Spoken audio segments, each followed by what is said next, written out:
Good afternoon, everyone. This is Monk Lux Theo. I wanted to discuss with everyone today about the Hollywood depiction of witchcraft. One thing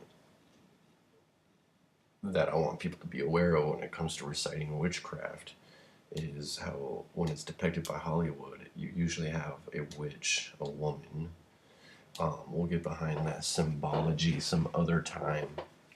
But overall, the caster of the spell is reading symbols that make, when you group the symbols together, they make sigils, and the sigil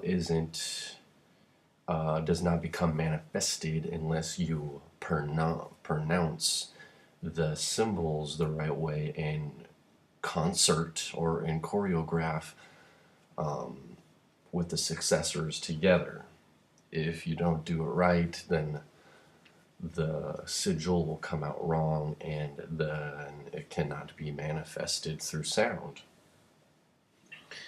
And it is also usually spoken in Latin, which it is said to be the dead language. We'll get into that here in a second. Now I want to switch gears and talk a little bit about the English language. Now, if you aren't already aware and made the connection by now, is that anything in the phonetic alphabet, English phonetic alphabet, does not mean anything by itself. A lot like a single symbol in a sigil. Now, when you group certain letters or symbols together in concert and in the right succession, they make a word. Now, for example, the word cat is made up of three symbols called a C, an A, and a T. The three symbols together in concert make the word cat. Now, a person that has never seen a cat or heard of a cat will not be able to look at the word cat and know exactly what it symbolizes. You would have to show them a cat and let them know that that is a cat, that is labeled a cat in the English language. In other languages, especially earlier languages, this was not an issue. Each letter in earlier languages all had fundamental and philosophical properties. When you group these symbols together, they can evolve into things into words, but once you break down each letter in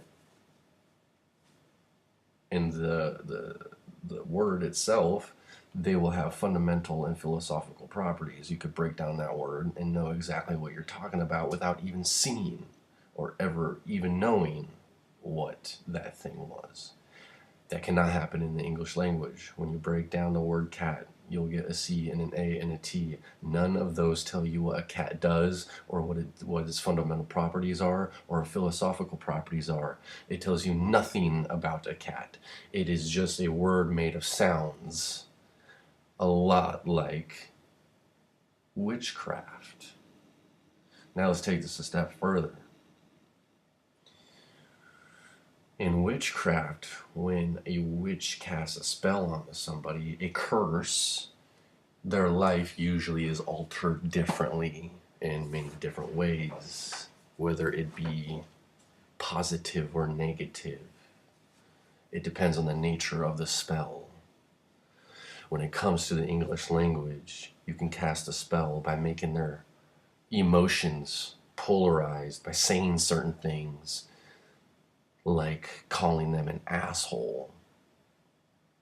The word asshole means nothing, but used in the right sense towards the right person, you can make their emotional state go from a high to a low just by casting that spell. Are you tracking with me? The English language is only made up of words that confuse people, have double meanings, acronyms. There's so many levels of deception in the English language, and all they do is change your mental state. And that is the idea of witchcraft. English itself is now known, as the language of the dead. I don't really want to get into this too much, but I will give you this. The Sestiki Trust of 1666, which happened behind closed doors with Parliament, came up with the Sestiki Trust to help with what was going on at the time. If you don't know your history very well, there was a Black Plague as well as the fires of Europe or whatever. There was millions of people dying with their estates being put in limbo for years at a time because you had people fleeing the EU, the European Union, to get away from disease and destruction.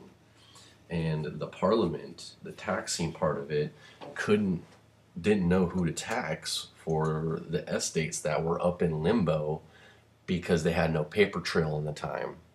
They had no birth certificates.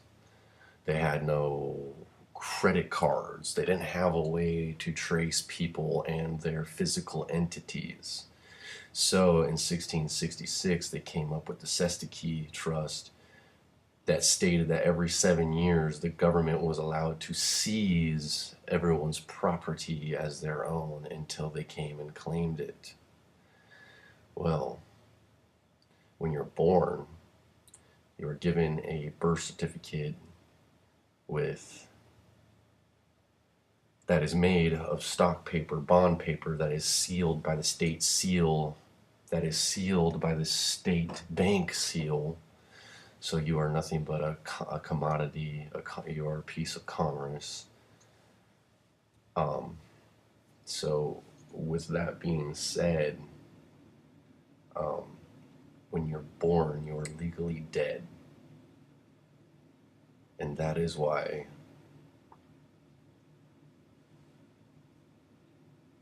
the English language is now called the language of the dead.